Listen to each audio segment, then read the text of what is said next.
मैं आपको ये एक विवेचन आज देना चाहता हूं, आप लोग एक चिंतन लेकर के जाना यहां से। हम लोग सब बेफिक्र होकर के बैठे हैं। अभी उदयपुर के अंदर जो घटनाक्रम घटित हुआ है आप लोगों ने सबने देखा है। ये घटनाक्रम ऐसे घटित नहीं हो गया है, ये तो केवल एक ट्रेलर दिया गया है आप लोगों को, जैसे फिल्म का ट्रेलर होता है ना, वो केवल ट्रेलर दिखाया गया है। अगर आप लोग जागरूक नहीं हुए तो ये सारी घटना आपके गली गली मोहल्ले के अंदर होने वाली हैं। स्पष्ट आपके सामने बोल रहा हूं। मैं आपको बताना चाहता हूं, आज जो आपकी स्थिति है, आपके परिवार की, आपके कारोबार की, आप चिंतन कीजिए, क्या ये स्थिति हमेशा वैसी रहने वाली है? हम लोग क्या समझ रहे हैं? हम लोग ये समझते हैं कि हमने बहुत अच्छी कोठी बना ली, आलीशान, बहुत बड़ी प्रॉपर्टी हमने इकट्ठी कर ली, बंगले बना लिए, प्लॉट खरीदे, बैंक बैलेंस बना लिया, तो हमारे आने वाले बच्चे बहुत आराम की जिंदगी इसमें जिएंगे। अगर आप ऐसा समझते हैं, आप अपने पोतों का स्वप्न देख रहे हैं कि इस आलीशान भवन में आपके पोते रहने वाले हैं, तो आप बहुत बड़ी भूल कर रहे हैं। और आप लोग वही भूल कर रहे हैं जो भूल कभी कश्मीर के लोगों ने की थी। आप लोगों ने देखी है ना द कश्मीर फाइल, क्या दिखाया गया उसमें? कुछ झूठ है क्या? मैं अभी कश्मीर के अंदर गया कार्यक्रम देने के लिए, एक सज्जन मेरे पास में आए और वो बुजुर्ग व्यक्ति थे। उन्होंने आकर के कहा कि स्वामी जी, जो कुछ भी इसमें दिखाया जा रहा है ये तो इसमें कुछ भी नहीं दिखाया गया। ये जो कश्मीर के लोगों के साथ जो घटनाक्रम घटित हुआ है ये केवल 1% दिखाया गया है। बाकी हम सिंधी पंजाब से, हम पाकिस्तान से आए हुए लोग हैं और पूरा की पूरा जम्मू के अंदर जाएंगे तो वहां पर एक पूरी कॉलोनी बची हुई है, रिहाड़ी कॉलोनी। उस कॉलोनी के अंदर सारे के सारे पाकिस्तान से आए हुए लोग रहते हैं, सारे के सारे हिंदू लोग हैं। वो मेरे से व्यक्ति कह रहे थे कि स्वामी जी, हमारे साथ जो घटनाक्रम घटित हुआ है उसका 1% भी कश्मीर पंडितों के साथ घटित नहीं हुआ। मैंने कहा आपके साथ ऐसा क्या घटित हुआ है? वो कहते हैं स्वामी जी, मैं आपको केवल एक ही घटना सुनाना चाहता हूं, ज्यादा मेरे पास समय नहीं है। कहते हैं कि जब हम वहां से चले थे, हमारा जत्था चला था, तो हमारे जत्थे में 36,000 लोग थे। हमको 3.5 महीने लग गए भारत की सीमाओं तक आने में, जैसे तैसे हम लोग पहुंचे। और आपको हैरानी होगी, 36,000 लोगों में से केवल 6,000 लोग भारत की सीमाओं तक जिंदे पहुंच पाए थे। बाकी 30,000 लोग सारे के सारे मौत के घाट उतार दिए गए, उनको काट दिया गया, कत्लेआम मचा दिया गया।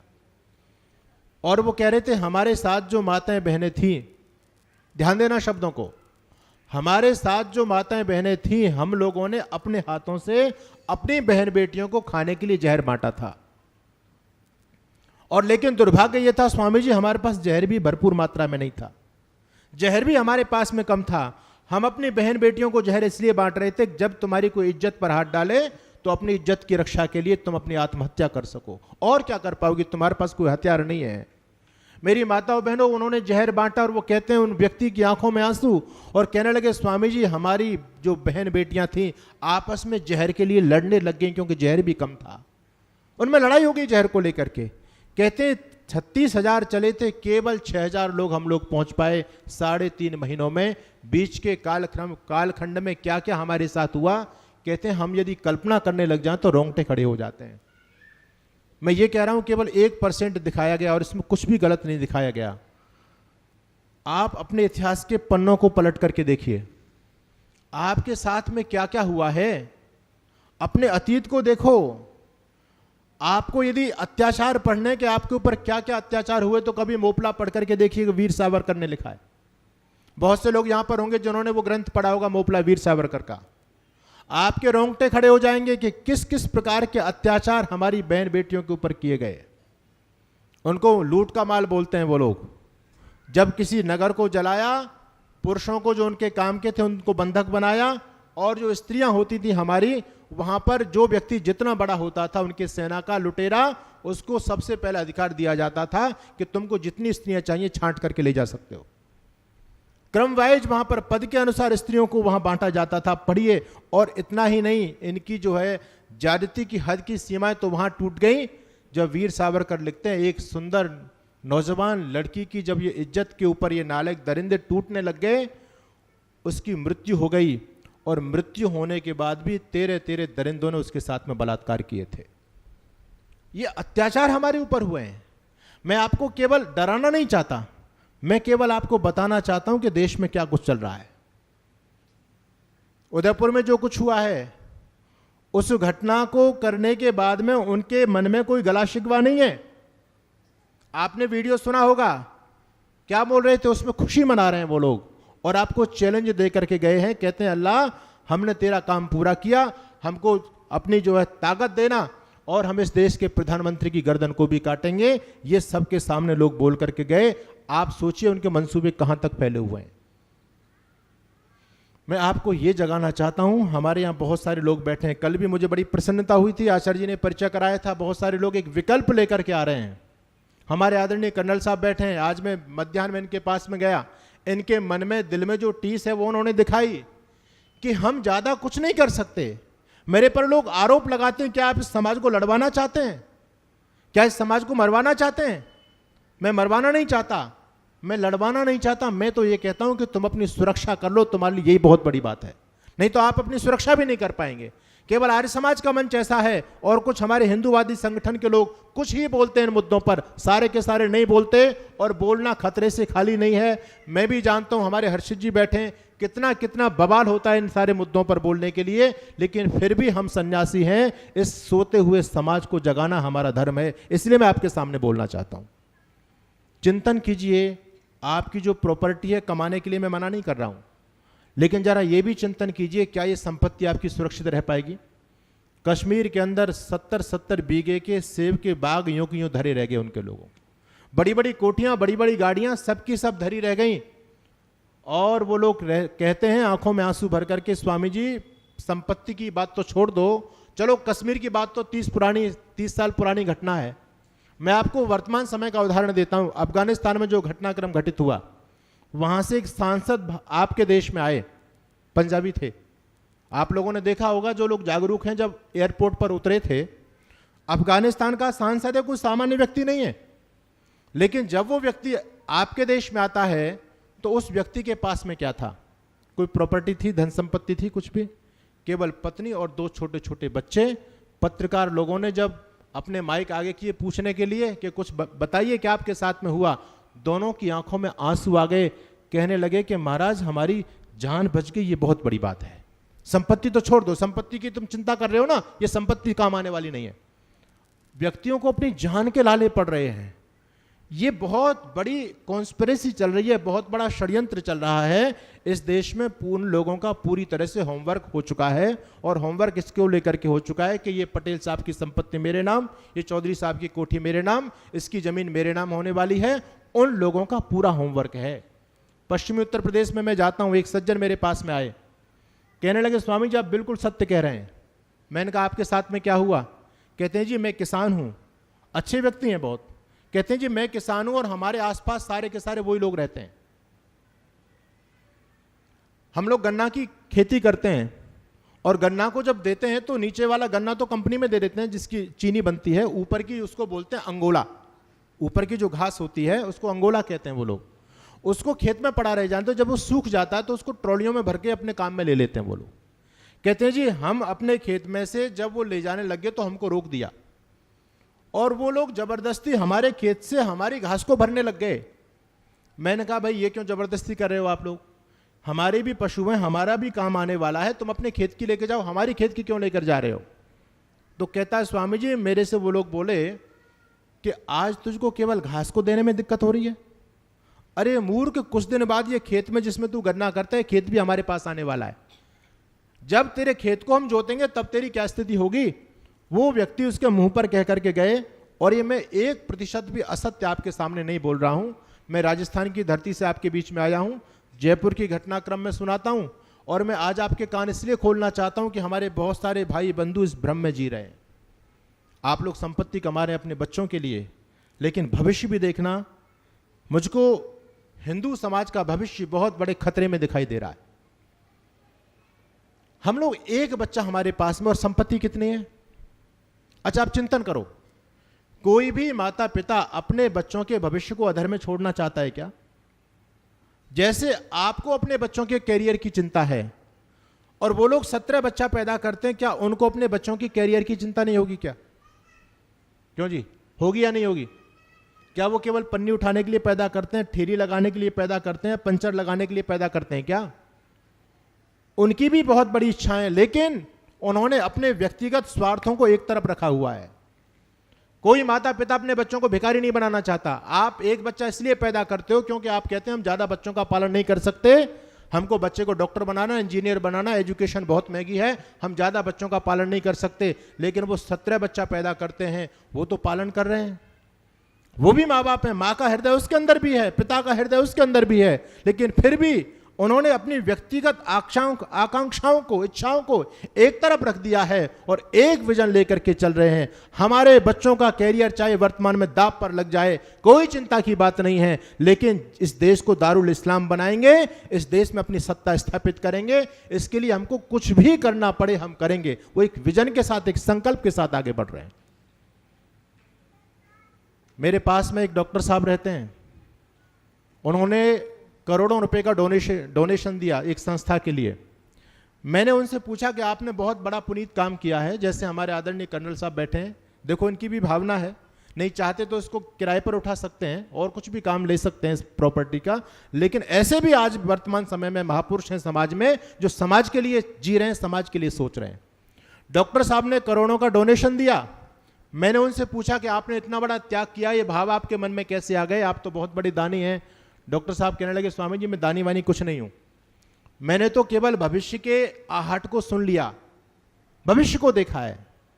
और कहते हैं ये लोग तो भोले भाले हैं, तो भामाशाह को भी बहुत बड़ा दानी मानते हैं। तो मैंने कहा क्या भामाशाह दानी नहीं थे? कहते हैं दानी तो थे, लेकिन भामाशाह बहुत चतुर आदमी थे, बहुत ही बुद्धिमान व्यक्ति थे। कहने लगे भामाशाह ने हमारे भविष्य की आहट को सुन करके तत्काल एक बहुत अच्छा निर्णय लिया। उनके पास जो संपत्ति थी वो सारी संपत्ति राणा प्रताप के चरणों में समर्पित कर दी। भामाशाह अमर हो गए, उनका नाम दानियों में लिख गया, देश बच गया, संस्कृति बच गई, भामाशाह अमर हो गए। और ये स्वामी जी यदि भामाशाह समय पर ठीक निर्णय नहीं ले पाते तो क्या मुझे बताइए वो संपत्ति भामाशाह के पास में सुरक्षित रह सकती थी क्या? अरे जब देश पर मुगलों का शासन होता, राणा प्रताप हार गए होते और अकबर की जब सत्ता स्थापित हो जाती, तो फिर भी वो संपत्ति अकबर के पास में जानी थी। भामाशाह से तो संपत्ति जानी थी। भामाशाह ने बहुत अच्छा किया कि अपने विवेक से निर्णय लेकर के अपनी संपत्ति राणा प्रताप के चरणों में समर्पित करती, नहीं तो वो संपत्ति रहने वाली नहीं थी। कहने लगे स्वामी जी मैं डॉक्टर हूं, मेरा एक बेटा है वो भी डॉक्टर, पुत्र वधू भी डॉक्टर, मेरी पत्नी भी डॉक्टर, 4 डॉक्टर हैं हम, और चारों प्राणी हैं। मेरे पास में एक मुस्लिम दंपत्ति आया इलाज कराने के लिए, उस पर बच्चे नहीं हो रहे थे, उसकी उम्र तो काफी हो गई थी। मैंने 8-9 महीने तक इलाज किया और इलाज करने के बाद जब मुझे लगा कि अब सफलता नहीं मिलेगी, वो मां नहीं बन सकती, तो मैंने उनको सॉरी बोला। और जब सॉरी बोला तो उन दोनों के चेहरे उतर गए। मैंने पूछा उनसे क्या इससे पहले आपके पास कोई बच्चे नहीं हुए? कहते हैं जी बच्चे हमारे पास 9 हैं। डॉक्टर साहब कहने लगे, मुझे हंसी भी आई और मुझे गुस्सा भी आया कि तुम्हारे पास 9 बच्चे पहले से हैं, उसके बाद भी तुम बच्चा पैदा करना चाहते हैं। कितनी प्रॉपर्टी तुम्हारे पास में, कितनी खेती तुम्हारे पास में? कहते जी खेती नहीं है। कितनी बड़ी कोठी तुम्हारे पास में? बोले जी 3 कमरे हैं। बोले 3 कमरे में दोनों मियाँ बीवी भी रहते हैं और तुम्हारे 9 बच्चे भी रहते हैं। बोले और कुछ? बोले और कुछ भी नहीं है। डॉक्टर साहब कहने लगे, भले आदमी, इन बच्चों के भविष्य की भी चिंता तो कुछ कर। तो और बच्चे पैदा तो करा, लेकिन इनको रखेगा कहां? ये खाएंगे पिएंगे क्या? इनके भविष्य की कुछ चिंता है? वो व्यक्ति डॉक्टर साहब के मुंह पर कहता है, डॉक्टर साहब भविष्य की चिंता में आप लोग लगे हुए हैं। आप लोग जो कमा रहे हो किसके पास जाने वाला है? कुछ दिन की बात है केवल। आप जिस लंबी सी गाड़ी में चल करके आते हो ना, कुछ दिन और चल लो। मेवात का क्षेत्र पूरा अलवर लगा हुआ है, आपका हरियाणा का क्षेत्र भी लगा हुआ है। वो व्यक्ति खुल करके बोले उनके सामने, क्योंकि वहां उनकी बहुत संख्या है, दबते नहीं है बोलने में।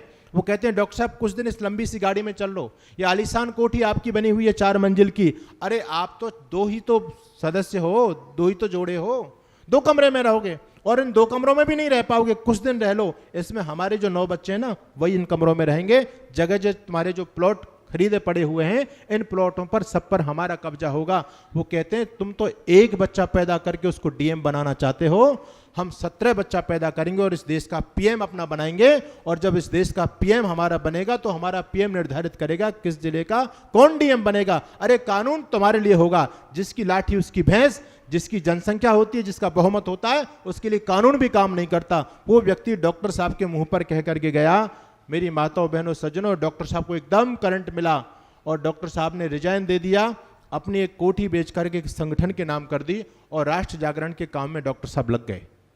मैं आपको ये कहना चाहता हूं, ये हकीकत आपके सामने मैं बयां कर रहा हूं।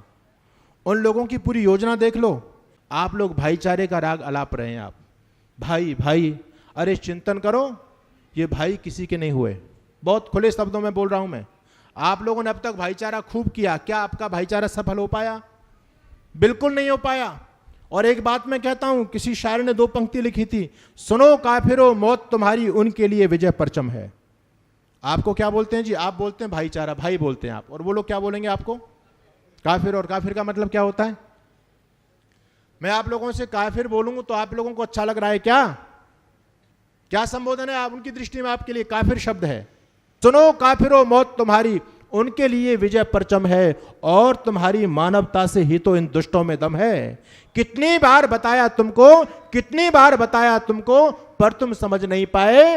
अरे ये सब तब तक ही अच्छे हैं जब तक इनकी संख्या कम है। तुम भाईचारे की बात करते हो, वहीं तक भाईचारा हो सकता है जब तक ये कम है। और अब तो मैं आपको कहना चाहता हूं, अब तो अभी इनकी संख्या कितनी है? सरकारी आंकड़े के हिसाब से 25% है। वैसे ज्यादा बढ़ गए हैं, लेकिन 25% में मान करके चलता हूं तो 25% होने के बावजूद भी आपको सड़कों पर नहीं निकलने दे रहे हैं। बोलो झूठ बोल रहा हूं क्या? 26 जनवरी 15 अगस्त पर आप तिरंगा यात्रा नहीं निकाल सकते। हनुमान जयंती पर हम हनुमान जी की रैली नहीं निकाल सकते। राम जन्म महोत्सव आप लोग नहीं मना सकते, जुलूस नहीं निकाल सकते। और आपने जहां जहां निकालने का प्रयास किया है वहां कितना कत्लेआम मचा हुआ है, कोई बात ये छुपी नहीं है। मैं आपसे यही कहना चाहता हूं, जब वो 25% हैं तब आपको सड़कों पर नहीं निकलने दे रहे हैं। अरे चिंतन करो, जिस दिन 50% हो गए उस दिन तुमको तुम्हारे घरों में छोड़ देंगे क्या? पूरा होमवर्क हो चुका है, किसकी कोठी किसके नाम होनी है, किसका खेत किसके नाम होनी, किसकी प्रॉपर्टी किसके नाम होनी है, ये पूरी तरह से योजना चल रही है। क्या एशिया का कोई गुरुकुल भी है जहां से हमारे संस्कृति के प्रचारक तैयार होते थे? कल्पना कीजिए आप, आपका धर्म बचने वाला नहीं है, आपकी संस्कृति बचने वाली नहीं है, क्योंकि हिंदू सबसे बड़ा गद्दार है, हिंदू सबसे बड़ा खुदगर्ज है। मैं बहुत खुले शब्दों में कह रहा हूं, क्यों खुदगर्ज हो आप लोग? मेरे शब्दों का बुरा नहीं मानना आप लोग, लेकिन मैं सच्चाई आपके सामने रख रहा हूं। क्यों? क्योंकि हम केवल अपने स्वार्थों के लिए जीते हैं। हम चिंता करते हैं अपने परिवार की, अपने बच्चों की, और ज्यादा इससे ज्यादा हम चिंता करेंगे तो केवल अपने समाज की चिंता करते हैं, अपनी जाति की चिंता करते हैं। जाति के बाद का चिंतन हमारे मन और मस्तिष्क से खत्म हो चुका है। राष्ट्र क्या है, समाज क्या है, इसकी हमको चिंता नहीं है। आप देखेंगे हमारे समाज में जातियों के नाम से संगठन बने हुए हैं, हम लोग आपस में बटे हुए हैं। और जब तक हम इस जातिवाद की गंदगी से बाहर नहीं निकलेंगे तब तक आप सुरक्षित नहीं रह सकते। ये जातिवाद का जहर जानबूझ करके हमारे समाज में घोला गया है। हमारी शक्ति को कमजोर करने के लिए इन विधर्मी लोगों ने ये पासा फेंक दिया और हम इतने मूर्ख निकले कि इनकी चाल को नहीं समझ पाए। जिनको हम छोटे तबके के लोग बोलते हैं उनको जानबूझ करके हमसे अलग किया जा रहा है। आपके शास्त्रों में कहीं भेदभाव की चर्चा नहीं है, मेरे शब्दों को ध्यान देना। कहीं भी ऊंच नीच हमारी संस्कृति में है ही नहीं, लेकिन आज इतना बड़ा चढ़ा करके प्रस्तुत किया जा रहा है। शूद्रों के साथ हमेशा से पक्षपात होता रहा है, तुमको दबाया गया है, अब तुम मत दबो, अब तो जो है ना 22वीं सदी में हम लोग जी रहे हैं, अब घबराने की बात नहीं है। जानबूझ करके विद्वेष उनके मन में पैदा किया जा रहा है। ये सारा का सारा काम वो लोग भी कर रहे हैं। मैं अभी गया राजस्थान के अंदर, शिव मंदिर में कार्यक्रम रखा गया। मैंने उन लोगों से कहा कि आप ज्यादा से ज्यादा लोगों को मोटिवेट कीजिए, लोगों को लेकर के आइए। जिस गांव में कार्यक्रम था उस गांव में कुम्हार जाति के लोग रहते थे, और कुम्हार जाति के लोग अपने आप को प्रजापति लिखते हैं, आप लोग जानते हैं सभी। अब देखो उनकी चाल देखिए, मैं आपको कहां ले जाना चाहता हूं, आप ध्यान से मेरी बात को सुनेंगे। उनकी जो जितना षड्यंत्र चल रहा है उसको आप अच्छी तरह से समझ सकते हैं। उसमें कुम्हार जाति के लोग थे, प्रजापति लोग थे, और कार्यक्रम चल रहा था शिव मंदिर में। जब आयोजक लोग गांव के अंदर गए और उन्होंने निवेदन किया कि महाराज जी जयपुर से आए, आप लोग उनको सुनने के लिए पहुंचे, तो लोगों ने कहा कि महाराज जी का कार्यक्रम कहां पर है? कहते हैं शिव मंदिर में है। वो कहते हैं जी हम शिव मंदिर में तो नहीं जा सकते। लोगों ने कहा क्यों, आप हिंदू नहीं हो? बोले हिंदू तो हैं। क्या भगवान शिव को नहीं मानते? बोले शिव को नहीं मानते हम। बोले आप शिव को नहीं मानते फिर हिंदू किस बात के हो? कहते हैं जी हम हिंदू तो हैं लेकिन शिव को नहीं मानेंगे। बोले क्यों नहीं मानते शिव को, ये तो बताओ। तो कहते हैं जी देखो शिव ने दक्ष प्रजापति का वध किया था, दक्ष का वध किया, ऐसी पुराणों में कहानी है। और दक्ष कौन थे? प्रजापति थे। अरे वो तो प्रजापति थे, वास्तव में प्रजापति थे, वो तो राजा थे। प्रजापति यानी प्रजा का पालन करने वाला। अब ये लोगों ने टाइटल लगा लिया प्रजापति, तो इन्होंने कहा वो दक्ष जो थे वो प्रजापति थे, हमारी जाति के थे। उस समय तो जातिवाद था ही नहीं कुछ भी, लेकिन उन लोगों को कैसा बहकाया गया, देखो तुम्हारी जाति के थे दक्ष महाराज, वो कुम्हार थे और शिव ने तुम्हारी जाति के व्यक्ति का वध किया था, इसलिए तुम शिव की पूजा क्यों कर रहे हो? मूर्ख हो क्या? जानबूझ करके उनको अलग कर दिया गया। उन लोगों ने कहा जी हम शिव मंदिर में कदम नहीं रखेंगे, महाराज जी का कार्यक्रम कहीं बाहर होता तो हम जरूर जाते। अब कितना बड़ा विष आपके समाज में फेंका जा रहा है, आप कल्पना कीजिए। रामायण के अंदर एक कहानी बनाई गई, मनगढ़ंत कहानियां बनाई गई शंभुक ऋषि के वध की, कहीं पर भी नहीं है रामायण में, ऐसा हुआ ही नहीं। और कहते हैं एक शंभुक ऋषि शंभुक नाम के एक शूद्र थे और वो ऋषि बन गए, वो तपस्या कर रहे थे। और शूद्रों को तपस्या करने का अधिकार हिंदुओं के शास्त्रों में नहीं है। तो जब उन्होंने तपस्या की तो भगवान राम ने स्वयं शंभुक का वध कर दिया था। इसलिए आप जब पूर्वी उत्तर प्रदेश में जाएंगे तो वहां एक वर्ग विशेष के लोग हैं, आपके घरों में भगवान राम के चित्र होंगे, लेकिन उन लोगों के हाथ में, एक हाथ में भगवान राम का चित्र होता है, एक हाथ में जूता होता है, और भगवान राम के चित्र में जूते मारते हैं और कहते हैं राम नहीं हत्यारा है, शंभुक ऋषि को मारा है। कहते हैं भगवान होंगे तुम्हारे, हमारे भगवान नहीं है, हमारी तो शंभुक ऋषि शूद्र जाति के थे, उनको राम ने मार दिया, हम राम की पूजा नहीं करेंगे, हम शिव को नहीं मानेंगे। इतना वैमनस्य समाज में पैदा किया जा रहा है, जानबूझ करके पैदा किया जा रहा है। एक तरफ अनेक प्रकार के जिहाद चला करके आपको खत्म किया जा रहा है, उन जिहादों के अंदर ऐसी ऐसी योजना है, मेरे पास समय का बहुत अभाव है, आप संकेतों में समझने का प्रयास कीजिए। फूड जिहाद चल रहा है, बहुत बड़े पैमाने पर चल रहा है, इसलिए मैं आपसे निवेदन करना चाहूंगा बहिष्कार जरूर होना चाहिए। अरे कमाल की बात है, इस हिंदू समाज की बुद्धि कहां चली गई? आपको बहिष्कार करना पड़ेगा, और यदि आप बहिष्कार नहीं करेंगे तो आप कुछ दिनों में पूरी तरह से समाप्त हो जाओगे। मैं आपको बताना चाहता हूं, इनका एक बहुत बड़ा षड्यंत्र चल रहा है फूड जिहाद के नाम से। खाने पीने की चीजें जो वो लोग बेच रहे हैं, आप लोग नहीं पता, हो सकता है आप तो केवल सस्ती चीज के चक्कर में उनसे ले लेते हो, और सस्ती के चक्कर में 4 पैसे बचाने के लिए आप अपनी जिंदगी को दांव पर लगा रहे हो। उन लोगों का टारगेट है। और फूड जिहाद, लैंड जिहाद, लव जिहाद आप लोगों ने खूब नाम सुने होंगे, लेकिन फूड जिहाद एक ऐसा जिहाद है, खाने पीने की चीजें वो लोग जो बेच रहे हैं, उनका लक्ष्य है इन काफिरों को धरती से खत्म करना है, तभी तो उनकी सत्ता इस देश में स्थापित होगी। बोले जनसंख्या तो उनकी बढ़ नहीं रही, लेकिन पहले बढ़ चुकी है, धीरे धीरे वो जनसंख्या कम हो रही है। अब तो हमारा एक ही बच्चा है। जो आज देखें वर्तमान समय में जो बच्चों का रेशियो अनुपात है वो सबसे ज्यादा मुसलमान लोगों का है। हमारे समाज के, हमारे अपने हिंदू भाई बुजुर्ग लोग बन गए या युवा लोग हैं, कुछ दिनों में जो बुजुर्ग हैं उनकी तो टिकट कट जाएगी, और उनकी जो पौधे तैयार हो रही है बच्चों की, सबसे ज्यादा अनुपात उनका है। अब जब 20 साल बाद जब वो तैयार होंगे तो उनकी संख्या ज्यादा होगी, स्वाभाविक सी बात है। और मैं आपको ये बताना चाहता हूं, उन लोगों ने सोचा है कि एक तरफ तो ये बच्चे पैदा नहीं कर रहे, जल्दी से जल्दी इनको खत्म करना है, तो इनको ऐसा भी बना दो कि इन पे एक भी बच्चा पैदा नहीं हो। तो उसके लिए क्या करना है? उसके लिए ये करना है कि खाने पीने की जितनी भी चीजें हैं जो हम लोग सप्लाई कर रहे हैं इनके घरों तक, उन चीजों में ऐसी चीजें, दवाई डाली जाएं जिससे उन चीजों को खाने के बाद ये लोग बच्चा पैदा करने में सक्षम नहीं रह पाए। आजकल शहरों में क्या चल रहा है, पति पत्नी दोनों नौकरी करते हैं। अब जब नौकरी करके आएंगी देवी जी तो बेचारी वो भी थकी आ रही है, वो भोजन कैसे बनाएगी? उसके बाद हम लोग क्या सोचते हैं, कहते हैं जी भोजन होटल से मंगाएंगे, और होटल भी कैसा देखेंगे? सस्ता होटल देखेंगे। जैसे नाम का एक फर्म चलती है इनकी, आपको जो कुछ भी खाने पीने की चीज मंगानी है घर से फोन कीजिए, आपके घर पर आएगा। इडली डोसा जो कुछ भी आपको मंगाना है सब कुछ देंगे वो लोग। लेकिन चाल देखिएगा उनकी, उन लोगों के अंदर काम क्या हो रहा है, वो लोग जानते हैं कि जैसे ही आपके घर से फोन गया कि भैया हमको 3 टिफिन खाना चाहिए, शर्मा जी के यहाँ से फोन आया है, तो या तो होटल वाले वो लोग मिलेंगे, या फिर बनाने वाले मिलेंगे, या फिर पैकिंग करने वाले मिलेंगे, और इनमें से 3-4 में से नहीं भी मिले तो आपके घर तक पहुंचाने वाले, इस कड़ी में कोई ना कोई शांतिदूत मिल ही जाएगा आपको। और उस भोजन को आप निरंतर करते रहेंगे तो करते करते आप बच्चा कभी पैदा नहीं कर सकते। आप कहेंगे जी हमको तो एक ही बच्चा पैदा करना, हो तो हो गया, लेकिन जो आपका छोटा सा बच्चा, मासूम बच्चा उस खाने को खा रहा है, वो कभी भी आगे जाकर के बच्चा पैदा नहीं कर सकता। इतनी घृणित मानसिकता इस समाज में चल रही है, उनका योजना चल रही है। और केवल ये भोजन में नहीं, ये जितने भी खाने पीने के आइटम है ना, इसलिए मैं कहता हूं आर्थिक बहिष्कार कर दो, फायदे में रहोगे। नहीं तो ये तुम्हारे आने वाले वंश को भी खत्म कर रहे हैं और आपसे पैसे भी ले रहे हैं।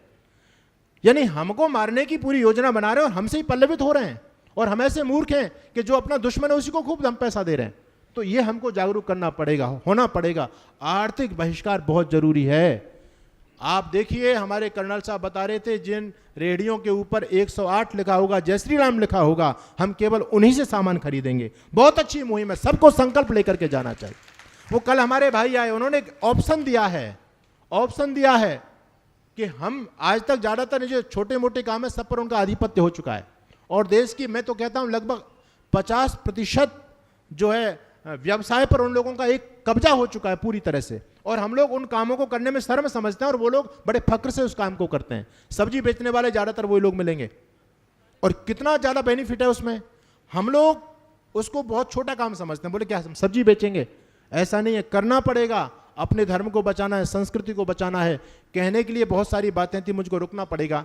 मैं केवल आपको इतना सा संकेत देना चाहता हूं, ये जो भी बातें मैंने आपको बताई हैं, एक बहुत बड़ा षड्यंत्र चल रहा है कि हिंदू नाम की चिड़िया को कैसे खत्म किया जाए।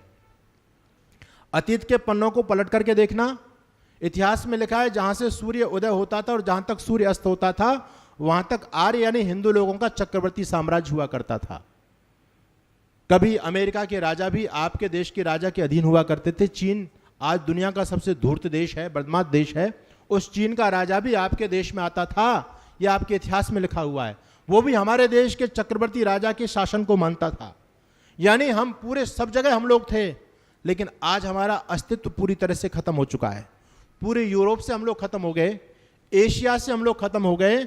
अब केवल हमारा वजूद यदि बचा है थोड़ा बहुत, तो केवल भारत देश में बचा है। और भारत देश के अंदर भी 12 प्रांतों में हम खत्म हो चुके हैं, वहां पर अल्पसंख्यक हो चुके हैं। जिस केरल प्रदेश के अंदर कभी आदिगुरु शंकराचार्य ने जन्म लिया था और उन्होंने हिंदुत्व की पताका पूरी दुनिया में फहराई थी, आज उस आदिगुरु शंकराचार्य के गांव के अंदर एक हिंदू नहीं बचा। बहुत स्पष्ट बोल रहा हूं मैं आपको। आप दूर मत जाइए, अपने हरियाणा में आ जाइए। आपके हरियाणा के अभी 8 दिन पहले मेरे पास हिसार से फोन आया, उन्होंने कहा स्वामी जी पूरी की पूरी कॉलोनी क्रिश्चियन बन गई। हमने समझाने का बहुत प्रयास किया लेकिन नहीं माने लोग, सारे के सारे क्रिश्चियन बन गए। कैथल जिले के अंदर बहुत सारे ऐसे गांव हैं जो गांव पूरी तरह से कन्वर्ट होकर के ईसाई बन गए। हम लोग दिन प्रतिदिन कम होते चले जा रहे हैं। शेष चर्चा में फिर करूंगा कि कैसे संस्कृति और धर्म को हम बचा सकते हैं। देखो, आपको अपने बच्चों को इस संस्कृति से जोड़ना पड़ेगा। अगर आप लोगों ने नहीं जोड़ा तो फिर मैं कहना चाहूंगा कि आपका अस्तित्व बचने वाला नहीं है। आज के हमारे बच्चे कह रहे हैं, जिनको धर्म का ज्ञान नहीं मिला, जिनको संस्कृति की नॉलेज नहीं है, वो बच्चे कहते हैं स्वामी जी आप तो व्यर्थ की बात करते हैं। जब इस देश में मुसलमानों का राज्य भी हो गया तो मुसलमान भी एक बार जीने का ऑप्शन तो हमको देंगे।